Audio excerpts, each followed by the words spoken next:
வாழ்க வையகம், வாழ்க வையகம், வாழ்க வளமுடன். அருள் தந்தை வேதாத்ரி மகரிஷி அவர்களின் நாள் ஒரு நற்சிந்தனை. அக்டோபர் மாதம் 11ஆம் தேதி. தலைப்பு தவம்.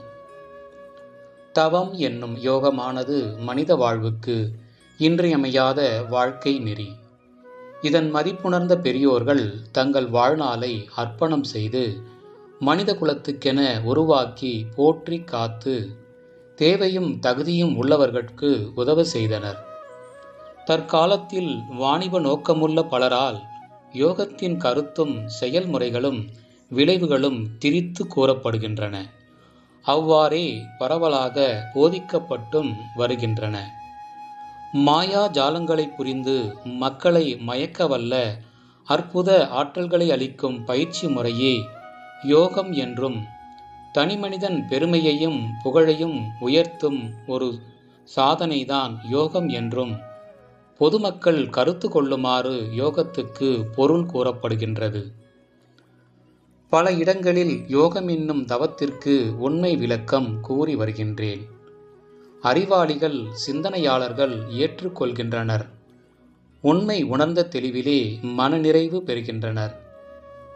மனதை உயிர்மேல் வைத்து பழகும் தியானமோ, அசைவற்று நினைவற்றிருக்கும் சாதனையோ, பல கோணங்களில் செய்யும் உடற்பயிற்சியோ, தற்சோதனையோ மாத்திரம் தவம் அன்று.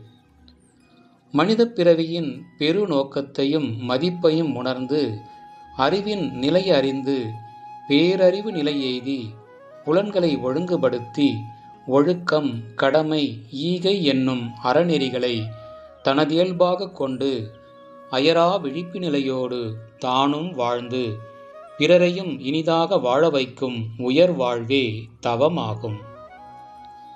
இத்தகைய பண்பாட்டுக்கு தன்னை தகுதியாக்கிக் கொள்ளும் பயிற்சி முறைகளே தியானம், தற்சோதனை, உடற்பயிற்சி, அறநெறி விளங்கிக் கொள்ளும் போதனை, வேதாந்த விளக்கங்கள் இவையாகும் ஆகும்.